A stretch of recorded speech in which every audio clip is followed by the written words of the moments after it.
Welcome to iPad Pros, the show all about using your iPad to be productive and get work done. I'm Tim Chen, host of the show.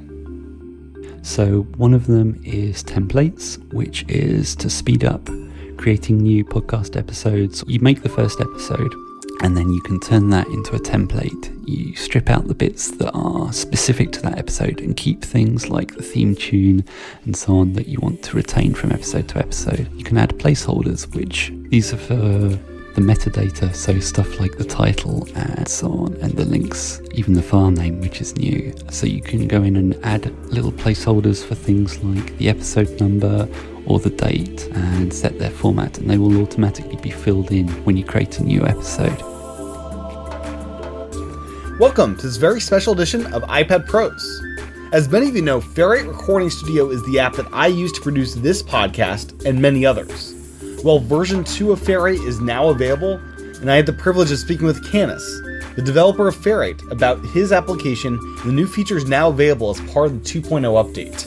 We dive into the origins of the app, how it's progressed over the years, and everything that you can expect with this 2.0 update now available. As a quick reminder, you can support the podcast on patreon.com/iPadPros. Without further ado, here's my interview with Canis. Enjoy. I'm here today with Canis, the developer behind Ferrite Recording Studio. Welcome to the podcast. Thanks for having me on, Tim. Yeah, I've been wanting to have you on for quite a bit here. You create the app I use day in, day out to do my day job and produce this podcast. So thank you for creating this, first off. That's great to hear that you're finding it useful. So can you first introduce yourself and what Ferrite is? I'm Canis. I started Woojie Juice about a decade ago. We mostly make iPad apps and iOS apps in general. Ferrite specifically is an audio editing package. We actually have a couple of those. Ferrite is more of a audio desktop publishing is how I think of it, rather than sort of tinkering around with the waveforms itself in a very detailed way. It's much more about putting it together to make a package, something like radio journalism or a podcast or audiobook production, all of those sorts of things, very much focused on spoken word rather than music, long form, so it can cope with very long amounts of audio hours if necessary. Gotcha. And before we dive more into Ferrite itself, what role does the iPad play in your own life? I tend to use the iPad instead of a laptop. I don't think I've switched my laptop on for years, probably at this point. I think it's still sitting there with its little white breathing light glowing on and off because it's one of the older ones that still has those. But no, I just use the iPad generally for all the sorts of things you use a laptop for. So checking email and sort of checking social networking and things like that. And it's also been useful in audio work more generally because I've also made video games. I use it for producing soundtracks and sound effects for video games as well. And that's kind of how I ended up starting to make iOS audio apps because I needed a way to make sound effects for my games. And so that's one of the ways that I got into this. Oh, very cool. What platforms have you released games on? I'm just kind of curious. Just me. I've released iOS games. In a previous life, I released games for PC, PlayStation 2. I contributed to PlayStation portable games, stuff that came out on Xbox and GameCube, I think. I'm trying to remember. It's been a long time. Wow. Yeah, very cool. Bit of bed for those, yeah. I spent about a decade in the games industry on various cross-platform projects, and I forget now exactly where it all came out. So where does the name Ferrite actually come from? It mostly comes from me not being very good at thinking up names for projects. The code name for the project was Ceramic because of reasons to do with color schemes and not needing to put something down so that I could start work. When I was actually trying to come up with a proper name for it, Ferrite as a word has a number of meanings and some of them are ceramics. It's also used a lot in various things to do with recording. So things like the tape that you used to get in reel-to-reel cassette recorders and things like that used ferrite in them, and you get little things that clip onto cables that reduce the noise on them, and those are called ferrite beads, and so it just keeps cropping up in various situations to do with recording. And I just sort of went with it because I was tired of trying to think up other names that hadn't been used. Yeah, it's a unique name for sure. It stands out. Thing is, after a while, it kind of doesn't matter. When you think about some of the products that we use every day And the way that when the names were first announced and people were like, that can't be the real name, like the iPad or you think about the Nintendo Wii and sort of the jokes that people made. And now we just don't think about it. After a while, the association with what the actual app or product is sort of takes over. Yeah, exactly. So what was your original goal in creating Ferrite? Like the 1.0 version, what did you set out to do? As I mentioned before, I've made other audio apps, and one of them is an app called Horsey, which is a wave editor that, if Ferrite is the desktop publishing app for audio, that's much more of the sort of Photoshop Pixelmator style app for audio. It's much more about manipulating the audio in very complicated layered ways that you would use for making sound effects for games. But of course, sound effects for games are very short pieces of audio. You might pick up a coin and it makes a little gling noise and it's just a fraction of a second long. And people were trying to record audiobooks into it, and that didn't go well because it's just not what it was designed for. Over time, I was getting emails from people trying to use it for things it wasn't designed for, and I thought maybe I should actually make something that is designed for it. Thinking about making a DAW, as the DAW is the sort of generic term for this kind of app that manipulates audio this way. And I was thinking about making a DAW for the iPad. Focusing on podcasting and journalism and spoken word stuff allowed me to carve out a section of that would be manageable and useful. It's certainly become kind of the go-to application to do this with. Well, that's always good to hear. Yeah. For those unfamiliar with kind of the development over the years, where 2.0 kind of launches today, that's when this episode is being released. But for those unfamiliar with its kind of progression, what kind of features were added over the years? I'm not sure how long this app's actually been around. It has been about 3 years now, yeah, pretty close to. Many features. I'm not sure where to start. I suppose big features like auto leveling, which sort of automatically smooths out the volume levels across the entire finished piece when you export it. MP3 support and MP3 chapters, which are very popular in podcasting. Apple Pencil editing support. So normally an Apple Pencil is treated the exact same way as another finger, but if you switch this on, you can use special gestures for editing with the pencil. There's a whole sort of customizable shortcut bar. Normally, Ferrite's philosophy is to keep the screen very uncluttered, but if you do want to have lots of buttons quickly available, you can switch that on and completely customize the layout of the buttons. There's been a lot of enhancements to keyboard shortcuts, things like alternate keyboards shortcut schemes for people who may be used to other software packages, as well as being able to completely define your own, which is something I don't think I've actually heard of in any other iPad app. There may be others out there that do it, but you can completely go through and just set exactly what keys you want to suit your own preferred way of working. Drag and drop was a big feature last year when that came in for iOS 11, which is pretty useful for importing audio because it's a much easier way to bring in more than one piece of audio at once. And also you can use it for creating chapters because you can drag and drop links from Safari straight in to the timeline, and that will set that link and the title of that link as the chapter marker there. Titan Audio, if you're used to features in podcast players that sort of edit out the silence and make everything flow a bit more quickly, it's a little bit like that on the editing side. Yeah, that's a huge one for me as an editor. It just saves so much time. The strip silence and Titan combination is just really powerful. That's the sort of thing that sets it apart from a music editor where that's really not something that you would do. No, because you want silence in music at times. Of course, the pacing's very important, the tempo. Yeah. There's been a few other things as well, things like mid-side decoding, which is a feature for people using certain kinds of field recorders. It they don't record stereo the way that you would expect. They have a different format and it kind of decodes that format for playback. So yeah, quite a few more professional features have been added over the years. Yeah, and it's shown it's really become a very mature application. So 2.0 comes out today and I've been using the beta and I've been really impressed with it. Thanks. Absolutely. Can you kind of overview what are the big new features that you've been working on for this? Yeah, so they're kind of focused in a few key areas. So one of them is templates, which is to speed up creating new podcast episodes, or not necessarily podcasts, but that's an obvious use.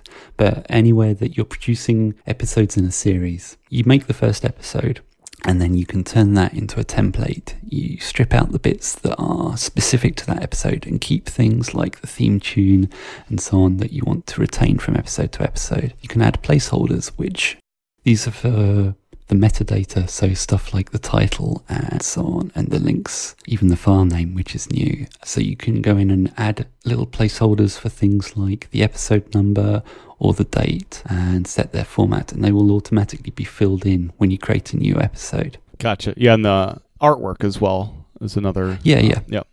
Any tips for making the most out of templates? One thing you can do is if you have blank tracks set up and you have them set up with things like effects and levels just the way you want them. For instance, if you're always doing a podcast with, say, 2 people and it's you and a co-host, you can set up, say, track 1 just the way that you want it and track 2 just the way you want it for your co-host.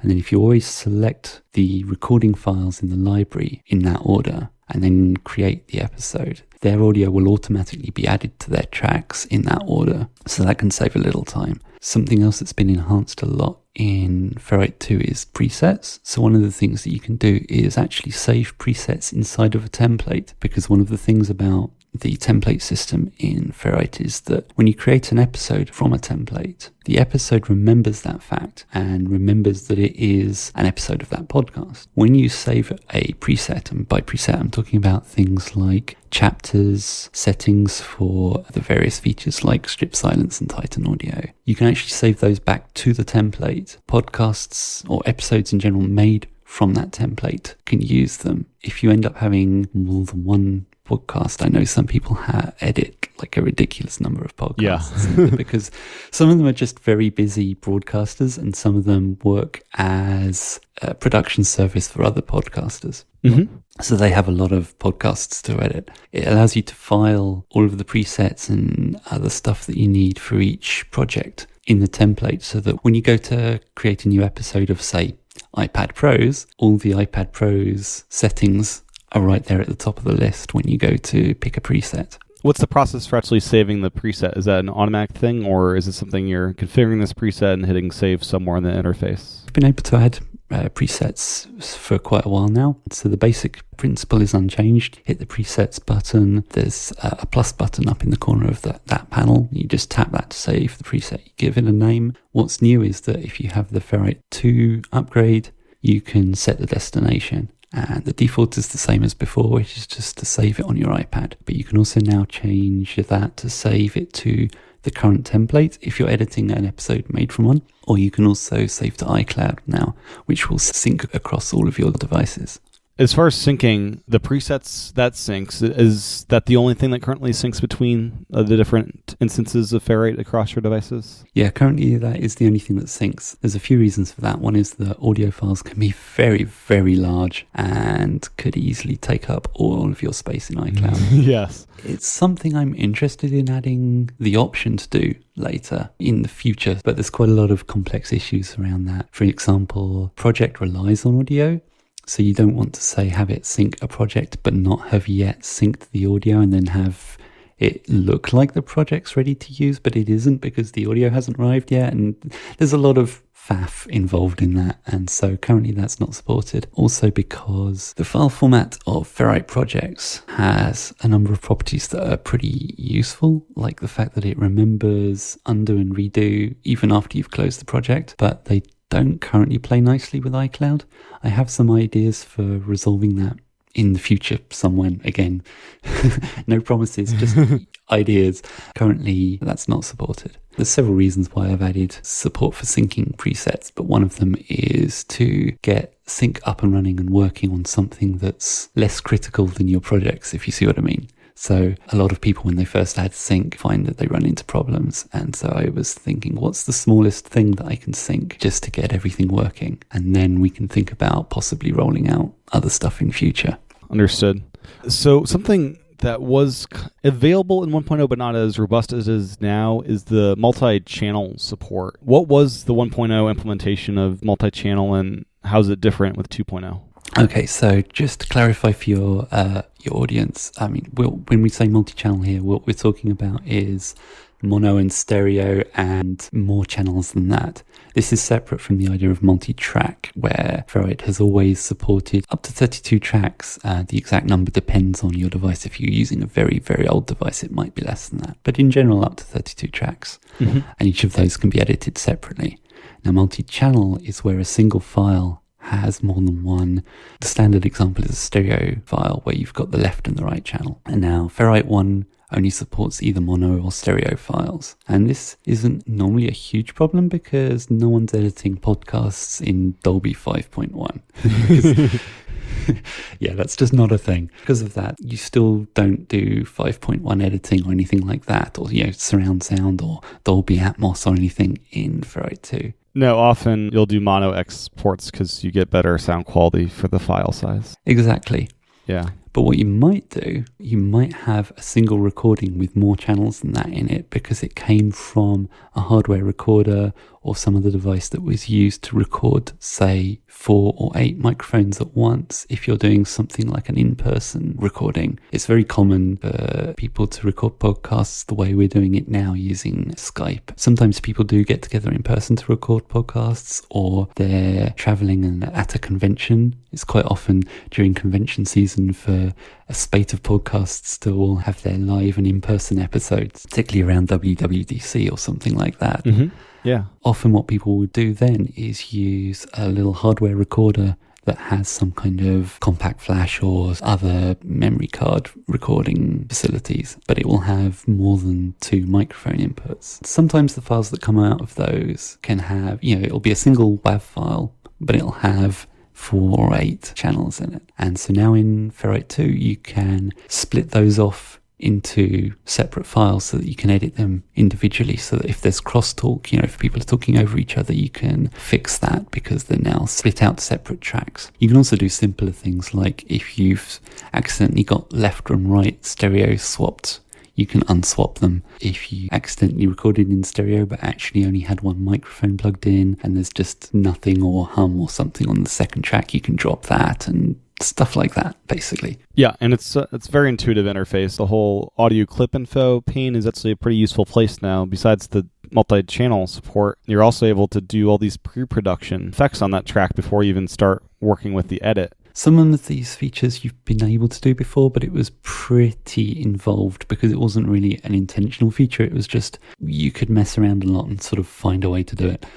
Now it's very straightforward. You just select an audio file, tap the info button, and there's now a pre-production section. You just tap on that. There's just a list of features and you just turn them on or off. At the moment, there's no additional settings because I wanted it to be as simple, as streamlined and easy to use as possible. May end up adding more fine control in future depending on how people find it in practice once it goes beyond beta and we get a wider variety of audio files that people are trying it with. Obviously, it depends on the kind of audio that you're actually using. Mm-hmm. I mentioned before you could auto-level the output of your projects. And so the thing that's been made a lot easier is if you need to auto-level a recording beforehand, that's something that you just turn the switch and it's done. And that can be useful if you have a very quiet recording or one that is very variable. And that's making it difficult to edit because the preview is hard to see because it'll fix it up beforehand. And that makes things easier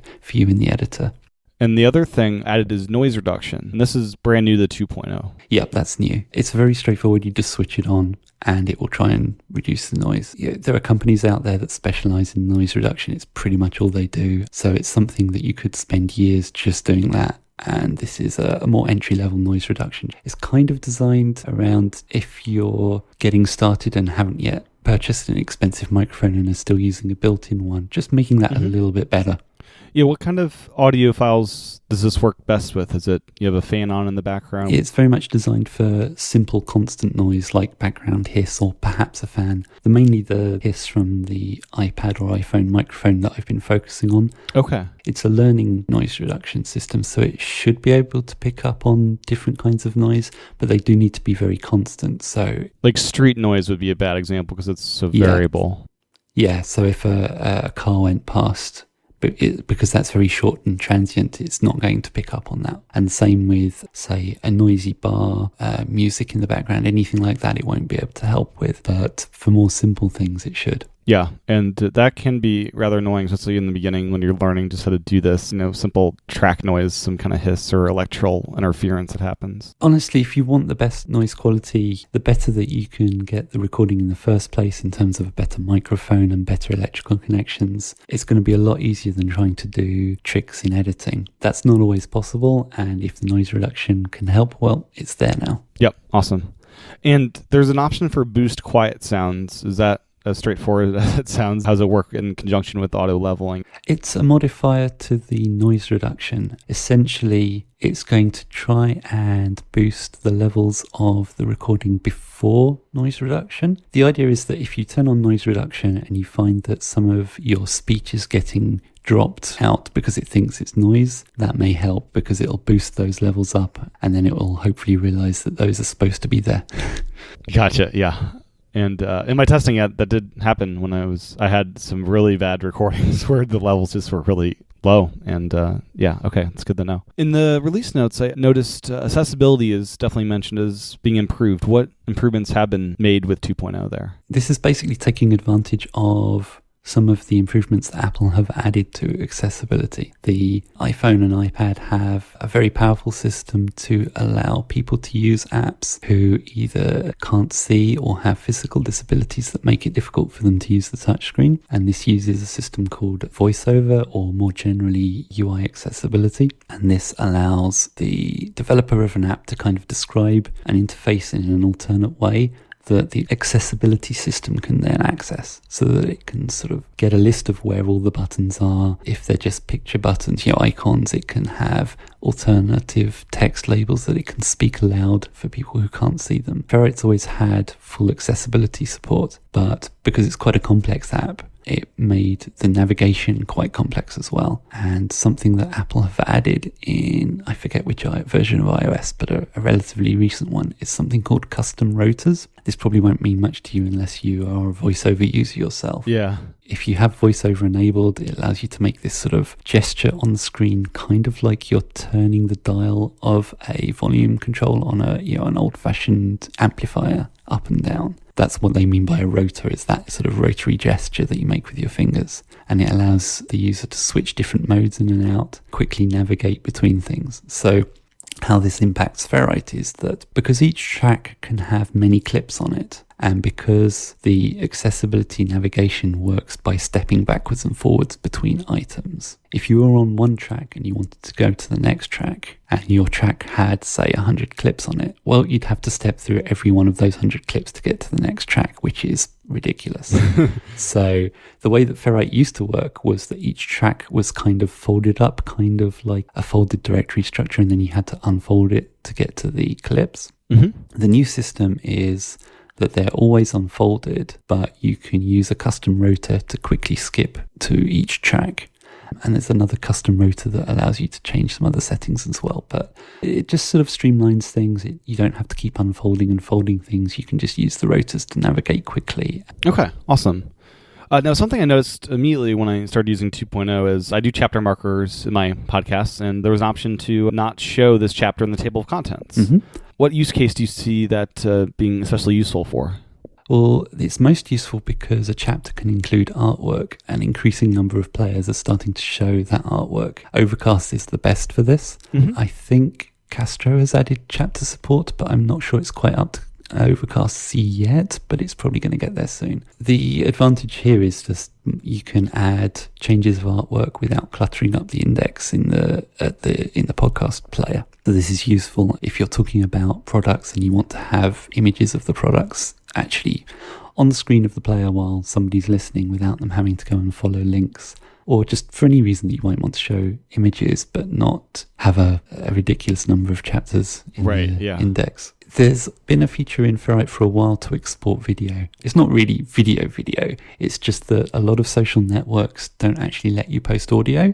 So what it would do is it would essentially just export audio, but with a nominal video track that is just a still image that would default to the Ferrite icon, but you could customize it. And that would allow you to post it to Twitter or Facebook because it would understand that it's a movie and it would play it back in their usual movie player. Yep. YouTube's a big use case of this. A lot of podcasters will post their episodes there. Yeah. So with the new version, if you have chapter artwork, that will actually get used here as well, so that you could have a slideshow or something like that in your exported video. And then something else in the 2.0 update is the equalizer. It's been kind of, I'm not sure if it was there before, but it's definitely been improved a great deal in this version.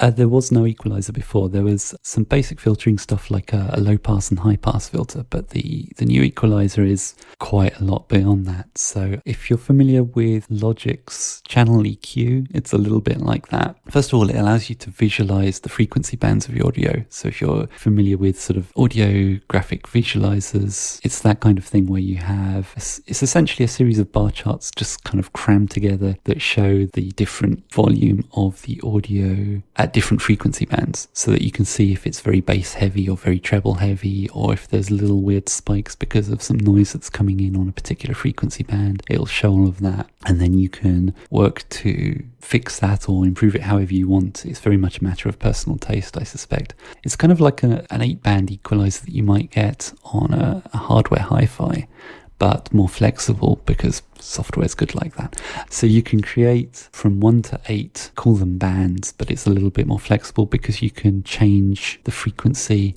and the bandwidth as well as the amplitude and the behavior. It's really difficult to explain in voice. It's much easier to see a diagram or a screenshot or something like that. But essentially you have a little circle that you can move around, and as you move it left or right, it affects a higher or lower frequency, and as you move it up or down, it either raises or lowers that frequency. And you can use the sort of pinch to zoom gesture to increase the width of frequencies that are sort of caught and affected by it. So you can stack up to 8 of these and put them in different positions and different widths and have them increase or decrease the frequencies in their respective areas, and use that to kind of sculpt the sort of frequency response of your track. The default is to sort of affect quite a wide band that you can then adjust, but you can also sort of set it into high pass or low pass or high shelf or low shelf. There's a whole bunch of different modes that you can set them, each one of these individually into. It gives you a ridiculous amount of flexibility if you're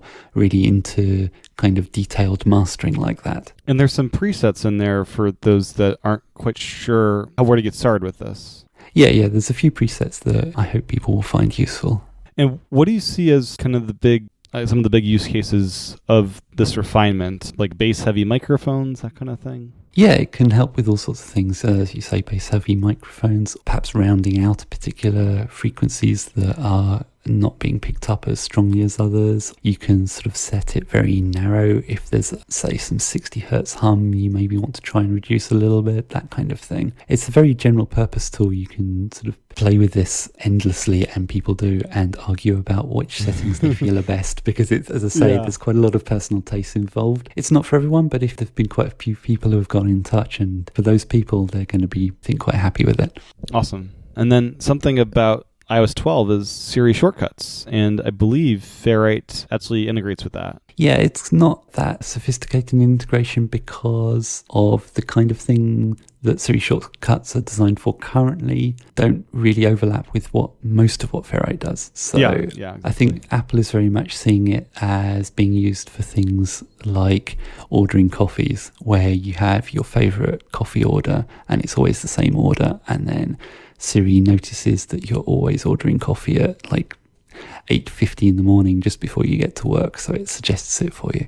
With Ferrite, how that works is that it will let Siri know when you create new episodes from a template, and that is then something that you can set up as a shortcut, or Siri can automatically suggest to you. So if you're always putting out a podcast on Monday morning and you're always editing it on Sunday evening, then you may start to see that Siri suggests on a Sunday evening, oh, is it time to create a new episode of your podcast?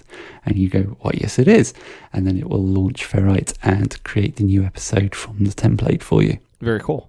Is there anything else about 2.0 that we haven't covered yet that you want to talk about? Well, it's had a minor facelift. Nothing's really moved so that you're not going to be lost if you're trying to find things. Everything's exactly where it was before. Some of the things like menus and dialog boxes that pop up have been cleaned up. Before it was using some of the built-in stuff, and now it's using some custom stuff, and I've added things like keyboard controls. So a lot of the menus, like the tools menu and the menu that lets you filter which items are shown in the library and things like this, you can now navigate with the keyboard if you're into that kind of thing, which quite a few people are. They like to use the keyboard for quickly navigating around the app, so that should be easier. Nice. And then for current customers, there's upgrade pricing if you're already on Ferrite 1 Pro, and for new customers, what's the pricing for the Pro version?